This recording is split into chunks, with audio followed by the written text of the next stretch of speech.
ये बताएं कि आप कैसे ई कॉमर्स इंडस्ट्री में एंटर हुए।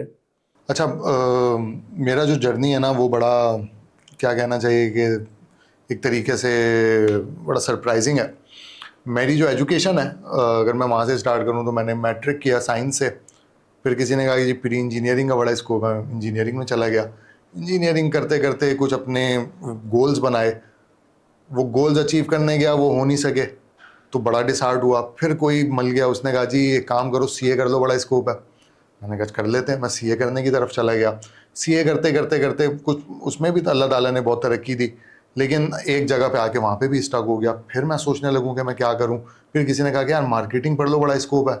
तो फिर मैंने मार्केटिंग पढ़ना शुरू कर दी। जब मार्केटिंग पढ़ी ना, उस वक्त तक थोड़ी सी उम्र पुख्ता हो गई थी। फिर ये था कि किसी की सुनी सुनाई पे अपना डिसीजन नहीं लेना। अब आपने अपना जो जो भी फैसला लेना है ना, वो खुद से लेना है। तो मैं साइंस पढ़ चुका था, मैं इंजीनियरिंग पढ़ चुका था, मैं कॉमर्स पढ़ चुका था, मैं मार्केटिंग पढ़ चुका था।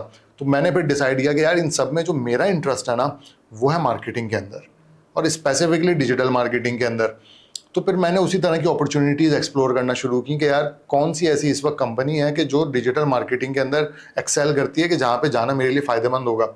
तो मुझे मौका मिला, ट्रेडकी नाम की एक कंपनी थी जो कि पाकिस्तान का लार्जेस्ट ऑनलाइन B2B प्लेटफॉर्म था। जैसे कि चाइना के अंदर अलीबाबा है, यहाँ पे चाहे ट्रेडकी था, और एक वक्त पे ट्रेडकी अलीबाबा को टक्कर देता था, मतलब बिल्कुल नेक टू नेक दोनों का ना मुकाबला हुआ करता था।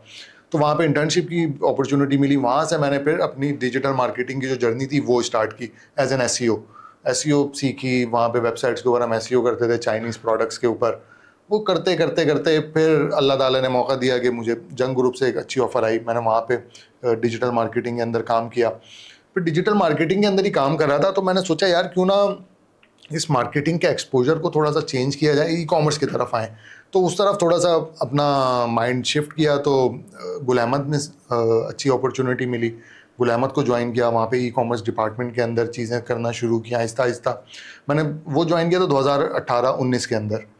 अभी वहाँ पे जर्नी स्टार्ट ही हुआ था कि कोविड आ गया। अच्छा, जब कोविड आया ना, तो कोविड ने एक अजीब सी मार्केट के अंदर कैफियत पैदा कर दी। आपका ऑफलाइन बंद हो गया, सारे दुकानें बंद हैं, ऑनलाइन की अचानक से चांदी हो गई।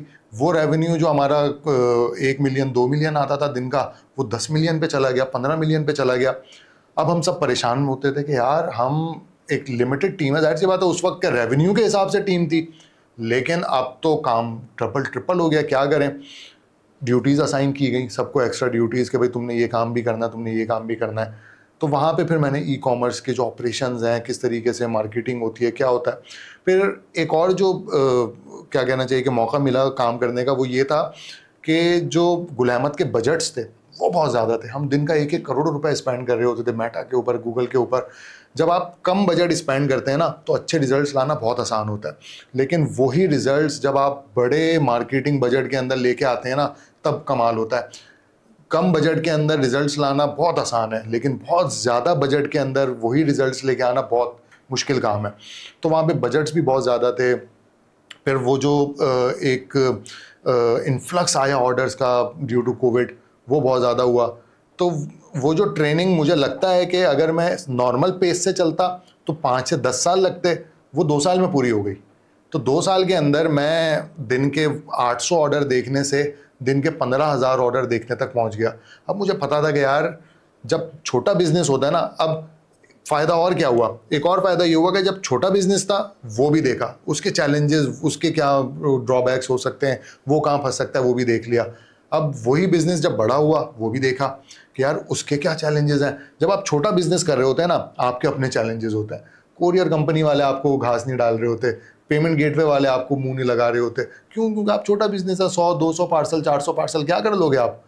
जब आप बड़े होते हैं ना, तो फिर आप आगे होते हैं, कोरियर कंपनी वाले और बाकी जो वो थे ना, वो पीछे पीछे चल रहे होते हैं आपके। सर पार्सल दे दें, सर ये लगवा लें, सर वो लगवा लें।